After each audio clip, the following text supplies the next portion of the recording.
Ya. Kalau ada anak batuk-batuk lama yang kita diagnosis sebagai asma, ada mengi, tapi berat badannya nggak naik-naik, tolong pikirkan salah satunya GERD. Jadi ada yang namanya GERD, gastroesophageal reflux disease, yaitu ada gangguan di dalam saluran cernanya.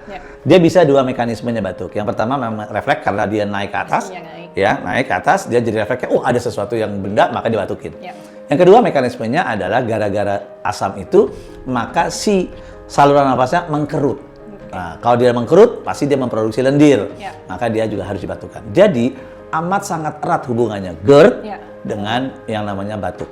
Dan itu hampir 60% GERD adalah menyebabkan batuk.